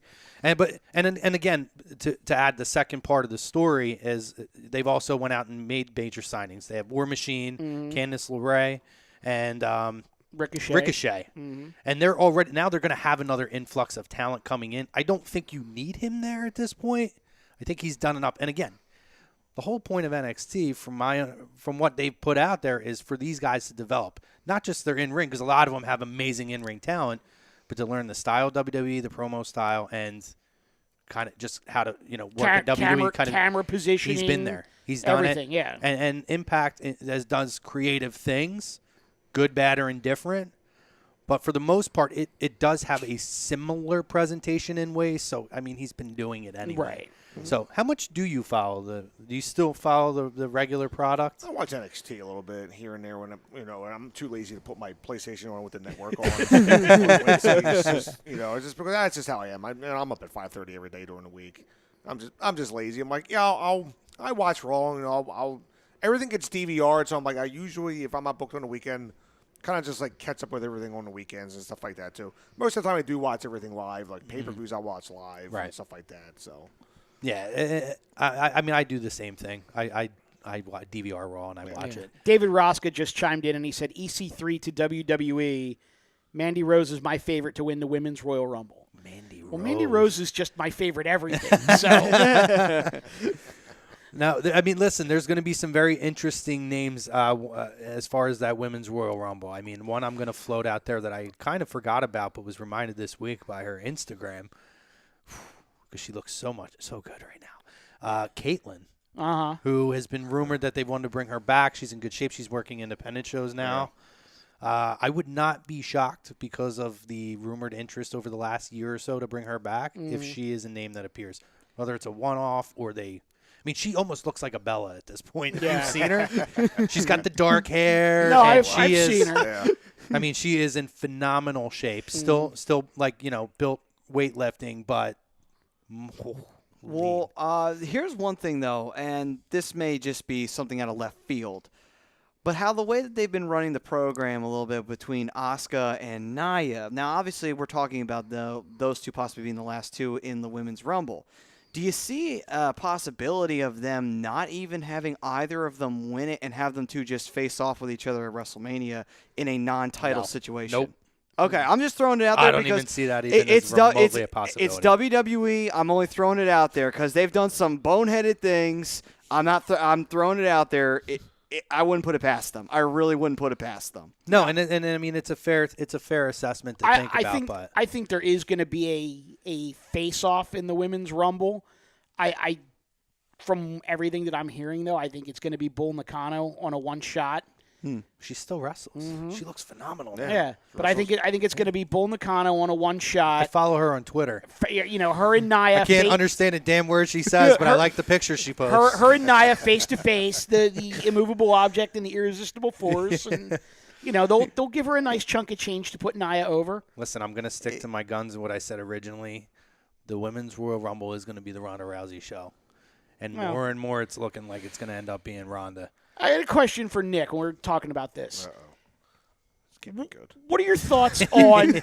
No, I mean it's a legitimate question. What are your thoughts on when an organization will bring in a celebrity or somebody that is only in for a one-shot deal, and they don't put over the home talent? And the example that I could just think of right off the top of my head was NXT TakeOver Brooklyn when NXT brought in Jushin Thunder Liger and Breeze wound up doing the honors instead of going the other way with that. It's more of a respect thing than anything else. I'm like, it's a nice example. I'm like, Tyler was a young kid at that time, versus Liger, who's been around, 40 plus 40 years at least, on there. I think it's just more of respect than anything else. I'm like, that's one thing you can't really do. I'm like, you can't have a problem. I'm like, well, if creative, no matter where you're at, there's creative in any company you work for. Creative tells you one thing, you don't do it. Well, you're 9 times out of 10, you're probably not going to have a job when you come through the curtain on there too. So I think it just comes back to being just respect than anything else. Are there guys out there that just go there just for money and just I don't care about your kid or whatever? Of course, right. That's wrestling. I'm like, that's really anything. I'm like, that's kind of like the whole sports industry. I'm like, you have Hall of Famers of any sport, do that for like signings. I'm like, well, I'm only going to do a signing, from 5 to 7, and once 7 o'clock hits, I'm like, I don't care if there's still 200 people in line. I'm done. You're done, right? I'm like, for example, Onita was actually past his time. I heard about when this. I think he was only doing autograph signing from like 3 to 5. He ended up doing stuff to almost 6 o'clock because he wanted to make sure that everybody who was in line got whatever they had that was an autographed picture, whatever on there too. He didn't have to do that, contrary to what you hear about Onita on the internet, which is not even close to being true or anything like that. Working with the guy that that I worked with. You get a lot of, but then on the other hand, you get a lot of those. Like I said, you get a lot of those Hall of Famers that just like, I don't care. And that's always gonna be a problem wherever it doesn't matter if it's sports, entertainment industry. It's always gonna happen. Okay. There, so Hey, listen, I got examples of that. I mean, I did it was a free signing too with Steve Austin, and I went up to Harrisburg to get there. We waited in line 4 hours for it. He was supposed to do like a 2 or 3 hour session, take an hour break, and come back and do another session. He went straight through, no break, signed everybody's there. And I'll tell you, like, I was there for 4 hours in line, just as energetic with me as he was the first person that was in line. And every story from everybody from there. And I mean, it was, I was wearing the shirt that you're wearing right there. And he went, "Oh, Suplex City, not a place I want to go." And he just started he was just a really fun, awesome guy. Yeah. And it was, and then I did an event and he happened to be in the line. It was like Goldust. I wanted to get Goldust. And Boogeyman was there with him. And Goldust, it was actually WrestleMania weekend 31. Goldust got done, but still went through. And instead of standing up at the staging area, he just walked through the line. Still took pictures with everyone, signed things. Boogeyman, I was like the last 10 to 12 people in line. Time hit. See ya. Got to go. And there was little kids and stuff. I would have foregone mine. But he just bailed, and it's dude, there's 12 freaking people in line. It ain't like you're booked for WrestleMania. Right. So, I mean, I don't want to knock them, but I've heard those stories a couple of times. And, I get it, but, you got to analyze the situation there. You know what I mean? So. Interesting. Cool. Yeah. So what's next on the list? No, I mean, we're flying through everything. We got the 25th anniversary show coming up. I remember watching the first Raw, by the way. I was 8 years old when it was on. I don't know if that makes any of you guys feel old. I threw this out on not me, that's for sure. I threw this out on social media the other night, and I said, Monday Night Raw debuted the night before my 21st birthday. Oh, God. I turned 46 last week. I think they've had the better 25-year run. Yeah, you're probably right. Yeah, no. Well, But it's weird to say. I actually wasn't even alive when the first Raw aired. What? There's always something. Because it came out in January of '93. I wasn't born until July of '93. Young Buck. Fair No pun enough. intended. Young Buck. Oh, my God. That even makes me feel old, and I'm really not old. No, I'm already old enough. So. But no, I mean, I remember that. I can remember the Bobby Heenan trying to get into the building stuff. And it is funny you see what it was then and kind of what it's evolved to over the years. I mean, it's interesting to see. I mean, they put a lot of names out there. I wish they would have kept some as a surprise, and I'm sure there will be some. Mm-hmm. This is the one time where it's a 3-hour show. I almost wish they would have put the extra hour in and done a little more. I've heard other little stories. People were rumoring CM Punk and all this stuff, and I'm like, it's never going to happen. The only rumor that I've heard is that USA Network is not giving them a hard stop. Yeah. So I know I think the show starts in Brooklyn at 7, and they're going to do stuff at Barclays Center from 7 to 8. The actual show will start, but from everything that I've heard is just that USA Network has not given them like the hard, 11-14. But it's going to be cool to see them like in the Manhattan Center again. Oh, yeah. How that presentation's going to go, because when's the last time they had a show? It might have been the first ECW One Night Stand, I think or the second one. I think that was at the Hammerstein. That was the Hammerstein. Right. You're right. Yeah. I can't even remember the last time they were actually at Manhattan Center. But yeah, I mean, and personally, I think it'd be awesome if they put the blue mats on the floor. They have the red, white, and blue ring ropes. Yeah. The guardrail. The guardrail is like the bicycle rack looking thing. Get like the old neon lit up their WWE version of it. They'll take the two ends off, but or the stand up RAW where the guys like would walk around from behind the A in Raw. Yes. I actually went to Access this year, and they had those original ones up, and I got to take a picture in front of them. They are freaking massive, by the way. Oh, I'm sure they are. Yeah. But that was it was pretty cool. But I mean, I'm really interested to see the presentation of it. I hope they have like the old Raw, Monday Night Raw intro and all that.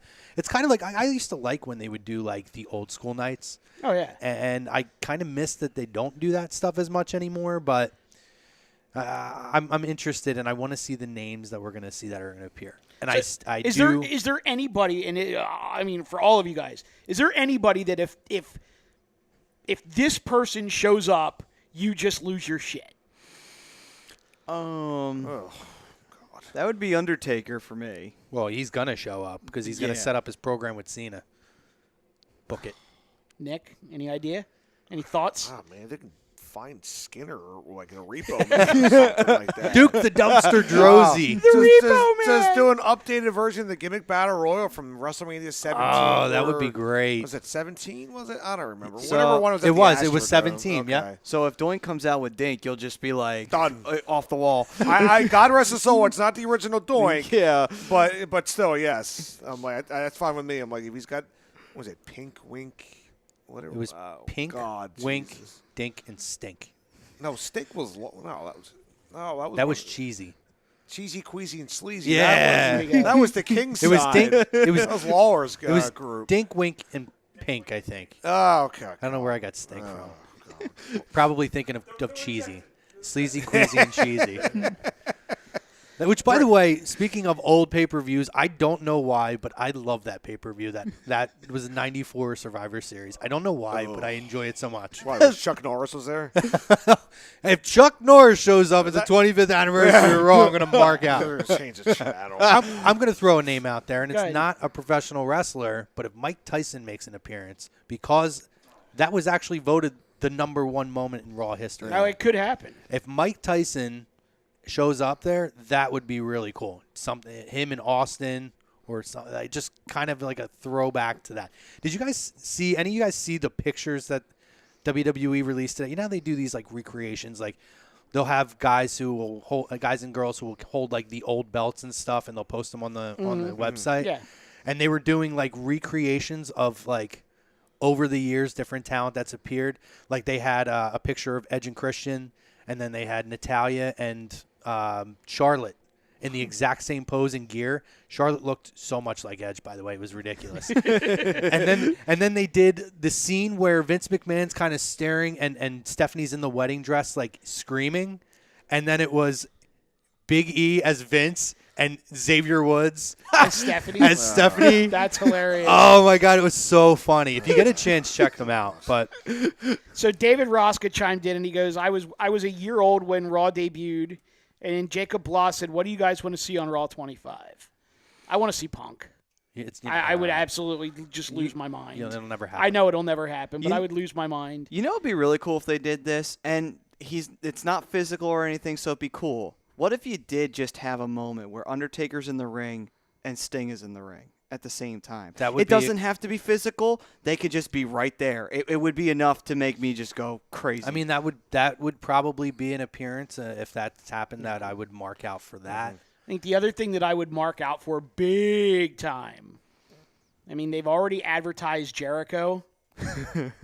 If Omega shows up. Oh, God. He won't, not at the 25th anniversary. You never know. No chance. They could always use it to set up something down the road. I mean, we're starting to hear these whispers now that there is some sort of working arrangement being negotiated between WWE and New Japan. I mean, it makes sense. Other than Impact, I mean, WWE has a good rapport with ROH. They have a good rapport with everybody, pretty much. Everybody. I mean, we talked about it before, House of Hardcore, when they were bringing the Hardys in.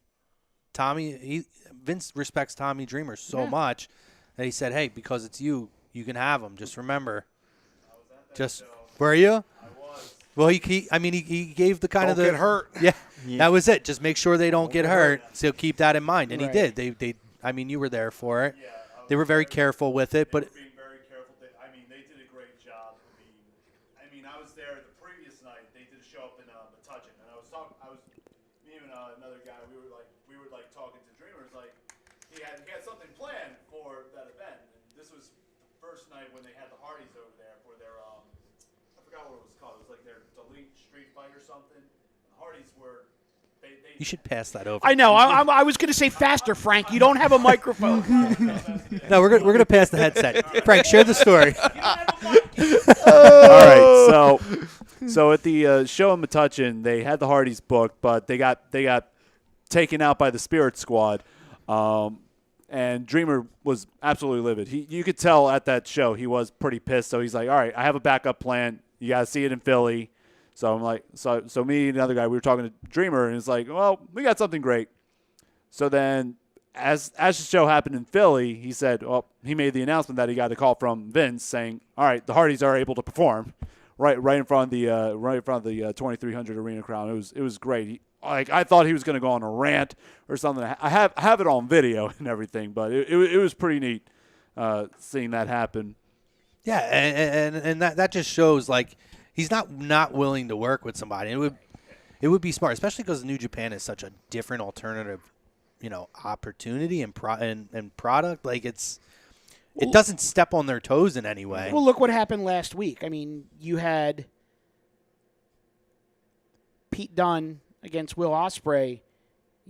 I think it was the first time ever that you've had a title versus title match with a WWE champion and a New Japan champion. Yeah, I mean that's a great point. And I do like that they now have that kind of, especially with the overseas stuff. I like that title. I don't think we see enough of it on our television, but I like that. I love Pete Dunne. I think Pete Dunne's freaking phenomenal talent. But it just makes sense for them. And honestly, now, I mean, I know that Impact has had a working relationship with Noah. Was it Noah that I believe they work it's Pro with? Wrestling Noah they're working with. They're dying out at this point. Right. I mean, in a weird way, that would be a great way if Vince wants to really expand and put his talent out there. He doesn't have to run all the shows over there, but he can send people over. Right. And again, it gets you access to guys like an Omega or an Onita. Well, the only issue is He's retired. Or not? What's that? Onita's retired now. Hypothetically. Oh no, I'm thinking of Okada. I meant Okada. My Now we're talking Onita, and I have Onita in my head. But Okada. I can see how you get the two mixed up. Yeah. They look a lot alike. Yeah. They you know. Well, Okada for sure. I know. I mean, they we have Okada, and like that's but the Right. only thing is Okada's like he's the superhero. right. And Well, I mean, how but do you- and they had Kota Ibushi for the Cruiserweight Classic, so Yeah. you know they completely dropped the ball with that, which will be another show for another time. Yeah. But you know, let's just say the seeds are there. Yeah, they've worked with Japanese promotions before. I mean, obviously they had access to the Kindai Dojo talent for the longest time. Oh, listen, back You know. back in the 80s, Yeah. Hogan and 90s, Hogan used to work over there against Stan Hansen in Yeah. Japan in the Tokyo Dome. Right. So I mean, there's no reason to not believe that that's a possibility. I don't know that I see it in the forefront now. But So, we'll see. We'll see. But what I'm actually really interested in now, because we're talking about different talent and moving around, is we talked about the TNA talent that's left. I feel like they're getting on their last leg now, and I know we say this every time there's a purge, but it's looking really difficult. I know they just bought Aries in, but I mean, like we said, they have OVE. They have I do like their knockouts division. They have a lot of talent in there. OVE, LAX. They have Aries. Eli Drake, but I mean, it's difficult, and they're Well- letting a lot of these talents go. Like at some point, Eli Drake's going to go. Well, here's the problem. They have a great knockouts, division talent. Second Mae Young Classic later, that talent's gone. You can't tell me that they wouldn't consider doing that. I think they dropped the ball not signing Mia Yim after that. I love Mia. Oh Yim. yeah, that was She's stupid. awesome. Absolutely stupid. Well, here's Nick- the thing, Nick though. laughed at With No, I'm very good you friends know, with her. Yeah. with Impact, I'm a huge fan of hers. She's really and I He's good people. yeah. Well, she was actually did get to very briefly say hi to her behind, There and you go. she was She's a a big wonderful Chick-fil-A person. fan, so she's a Chick-fil-A fan. So for bribery reasons, you can always just go Give to her the a soup and Chick-fil-A. salad from Chick-fil-A, And it's done. and she's good to go. Notated. So, is it possible with these guys though with Impact that it's a case of addition by subtraction, and you can't move on to the next, call it, generation of Impact if you have these 4 or 5 superstars that everyone is still expecting you to build the company around? But it's not, because now you have but they continue to bring these other talents in, like But that's what I'm saying. Is El that Patron is that and- if they were actually going to die, would they keep bringing these guys in? And maybe Patron, maybe Alberto's one of the next to go. You never know. Anthem's losing money left and right. It's not a secret. Everybody knows it. It's not being managed properly. It's almost like a Jim Herd kind of a deal from WCW with non-wrestling guys trying to run a wrestling company. I just feel like Don Callis and Scott D'Amore are smart enough that they wouldn't have gone back if there wasn't some kind of plan. Right. I mean, Don Callis, you heard it on the Jericho podcast a couple of times where it took them a little bit of convincing to get him to go do the English voiceover for New Japan, because he had some cushy government job up in Canada where he was making like hundreds of thousands of dollars a year. Right. I don't think he's going to sacrifice that to go to Impact if he didn't have some assurances that they were going to do things the right way. Yeah, I mean, it's going to be something to monitor over the next few months. But Yeah. it could go either way. It I think this is as at risk as they've ever been. So Now, obviously, this is another thing that gets brought up every time by either trolls or whomever. Do you think WWE at any point in time would think about buying? listen, Do you think? If they're for sale, WWE will buy them, and they might keep a couple of the talents, but for them, the value is the library. Tape library. You have Kurt AJ. Angle's entire career. Then you have, you don't have Ring of Honor stuff, but you have AJ you have a lot of Styles. Joe's career and AJ Styles. You can fill a lot of gaps, and you talk about selling documentaries and DVDs and putting programs on the network to draw more. Like, for fans who don't watch Ring of Honor and don't watch Impact Wrestling, the opportunity to go back and really see the growth of an AJ Styles, a Bobby Roode, and whoever else they bring in the future, if they bring a James Storm. It's endless. I could even spin that in another direction. Imagine if they had access to that tape library right now to explain to their audience the genesis of Broken Matt Hardy. Oh, absolutely. Oh, God, yeah. I mean, the cash, yeah, and that's the whole thing is us hardcore and the marks and all that stuff who watch it. You Right. watch. I mean, when I was, like I said, I could probably DVR it and watch it in 15 to 20 minutes. Because you're fast forwarding through most of it. To be fair, but I will tell you, and I'm not even usually. I'm not even usually. Nick just shakes his head at you. Let's say nothing on that one. I'm not even usually like hardcore into like that kind of crazy creative stuff, but I was enamored by it, and I think that if fans could see where it's coming or where it originally came from, there would definitely be a lot more interest in it. I don't want to say they're dropping the ball on it, but it hasn't been as impactful up to this point. But I'm giving it time. Yeah. They didn't know when it was going to be able to. Yeah, because of the problem with the lawsuit, which unfortunately is another thing that's left a lot of with Anthem has left bad taste in a lot of people's mouths is the way they handled that lawsuit. Well, supposedly, didn't they just settle it this week? That's what I heard. I'm talking the build up to that. Like why people said why they months even, ago yeah. there was no need for them. That was just being a dick and not really known. Like if anything, it was It was reported a lot that it would probably make them look better to let it go at that point. Right. They still own the tapes on it. Yeah. They still have the property, intellectual properties to all the footage of the original. There was no gain for them. They weren't going to lose anything. They had already lost the Hardys. They weren't gaining anything on it. But we'll touch on Goldberg real quick, and then I definitely want to talk about real quick some of the things because Nick's got some shows coming up too. All right. But just to get to the Goldberg thing. Goldberg, yes. For me, not even a question. I have no problem with it. Yeah, he belongs there. Yeah, I mean, again, if you're talking about the best in-ring worker, it is what it is, but you can't deny the impact, especially at a time where they needed a new star. He's the only young star or new star that wasn't previously a WWF guy that they actually built a monster program around and really were able to sustain throughout to the very end. Right. Until Kevin Nash happened, but that's a different story. But he was, well. Kevin Nash happened to a lot of people. Yeah, I mean, there were some things down the stretch of that, but I mean, it's undeniable, and I think this last run was a good way to leave a good taste in people's mouth because of the way he went out on both sides. People were just not feeling good about that situation. And even if you want to do a mainstream comparison, when you say, okay, well, let's look at some of the other people that are in the Hall of Fame. I mean, that's. Does he surpass them? Oh yeah, it's a no-brainer. It's a no-brainer. Coco Beware. Yeah, that's all. That's literally that is the first name thrown. Coco Beware, guys. Tragedy that Frankie wasn't inducted. Right? What the hell is that? Do they have an animal wing yet that I'm not aware of? I know we're short on time, and we got to get to stuff that Nick's got to plug. But just talking about the Hall of Fame for a second, did any of you guys watch last year's induction? I was there. Hear Rick? Well, but hear Rick Rude's son talk. Yeah. And immediately just go, why is that guy not in the business?